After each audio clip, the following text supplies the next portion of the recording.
इस बीच खबर है कि यूक्रेन के एयर डिफेंस सिस्टम को चकमा देने के लिए पुतिन ने अपने लड़ाकू हेलीकॉप्टर मैदान में उतार दिए हैं। इस हेलीकॉप्टर का नाम है मी-8 MTPR-1। यह हेलीकॉप्टर मी-8 कैटेगरी के हेलीकॉप्टर का अपग्रेडेड वर्जन है, जो यूक्रेन जंग में जेलेंस्की की सेना के एयर डिफेंस सिस्टम को धूल जटाने की काबिलियत रखते हैं। क्योंकि मी-8 MTPR-1 पुतिन का ऐसा हथियार है जिसके आगे ताकतवर से ताकतवर एयर डिफेंस सिस्टम पस्त हो जाएगा।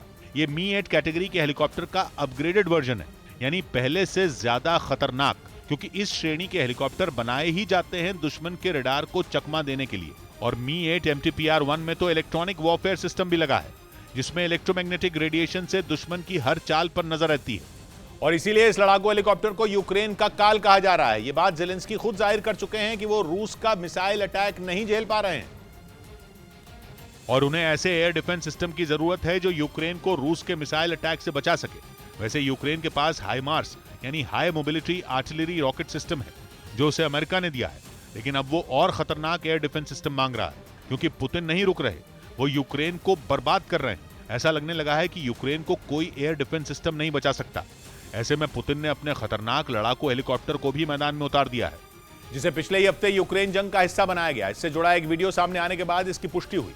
खबर है कि मी-8 MTPR-1 ने शुरुआत में करीब 10,000 फीट की ऊंचाई तक उड़ान भरी और यूक्रेन की सीमा के आसपास नजर रखी। इसमें लगा इलेक्ट्रॉनिक वॉरफेयर सिस्टम इतना ताकतवर होता है कि 100 किलोमीटर दूर से ही दुश्मन की हरकत को भांप लेता है। यही नहीं, ये खुद को हवा और जमीन दोनों जगह से होने वाले मिसाइल हमलों से बचाने का दम रखता है। इसके अलावा हेलीकॉप्टर की बाहरी परत इतनी मजबूत है कि अगर इसके ऊपर AK-47 जैसी राइफल से गोलियां चलाई जाएं तब भी कोई असर नहीं होगा।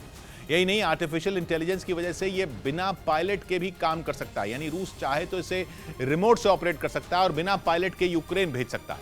उसने पिछले कुछ दिनों में कीव समेत कई शहरों पर जिस तरह ताबड़तोड़ हवाई हमले किए, उसने यूक्रेन को अमेरिका और पश्चिमी देशों से मिले आधुनिक एयर डिफेंस सिस्टम की काबिलियत पर सवाल उठा दिए।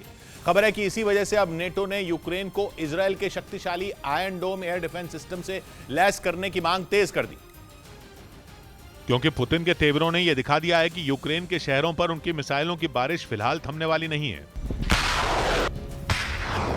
और रूस की इन घातक मिसाइलों ने जो तबाही मचाई, उसके सामने यूक्रेन को अपने सहयोगी देशों से मिले एयर डिफेंस सिस्टम पूरी तरह बेबस नजर आए। पश्चिमी मीडिया ने तो यह तक दावा किया कि अमेरिका का रक्षक कहे जाने वाला NASAMS यानी Norwegian advanced surface to air missile system भी कीव को पुतिन की मिसाइलों से बचाने में नाकाम रहा। ऐसे में सवाल उठने लगे कि आखिर पुतिन के गुस्से से अब यूक्रेन कैसे बच पाएगा और कौन सा एयर डिफेंस सिस्टम रूसी मिसाइलों को रोकने में कारगर साबित होगा।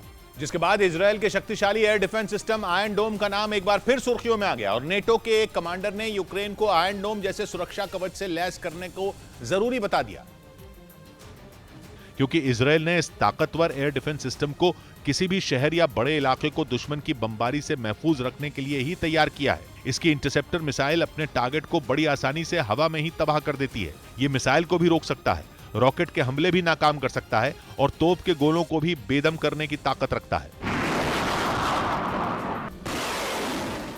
और मौजूदा हालात में इजरायल का यह घातक हथियार कीव या यूक्रेन के उन शहरों के लिए मजबूत ढाल साबित हो सकता है जो रूस की मिसाइलों के निशाने पर है, क्योंकि आयरन डोम 4 से 70 किलोमीटर दूर से चलाए गए रॉकेट और तोप के गोलों को इंटरसेप्ट करने और उन्हें मार गिराने में माहिर है। गाजा पट्टी से चरमपंथी संगठन हमास के हमले की कोशिशों पर इजरायल का एयर डिफेंस सिस्टम कई बार पानी फेर चुका है। ऐसे में नेटो ही नहीं बल्कि खुद जेलेंस्की की भी आयरन डोम पर नजर है और जेलेंस्की तो पहले भी कई बार इजरायल से उसे देने की गुहार लगा चुके हैं, लेकिन इजरायल ने यूक्रेन को उसे बेचने पर अब तक हामी नहीं भरी है। पेच यह है कि इजरायल ने अपने डिफेंस एक्सपोर्ट को लेकर अमेरिका के साथ करार किया है, जिसकी वजह से इजरायल के यूक्रेन तो क्या किसी दूसरे देश को भी अपना आयरन डोम डिफेंस सिस्टम बेचने के आसार कम ही हैं। और माना जा रहा है कि इस बात को खुद अमेरिका भी जानता है, इसीलिए उसने इजरायल पर दबाव बनाने के बजाय NASAMS की दूसरी खेप जल्द ही यूक्रेन भेजने का भरोसा दिया। भले ही अमेरिका का ये एयर डिफेंस सिस्टम रूस के ताजा हमलों को रोकने में फेल हो गया, लेकिन अमेरिका को इस पर इतना भरोसा है कि व्हाइट हाउस को बचाने के लिए भी यही एयर डिफेंस सिस्टम तैनात रहता है। इसी वजह से अमेरिका ने अपने इस हथियार की ताकत को एक बार फिर यूक्रेन में आजमाने का फैसला किया।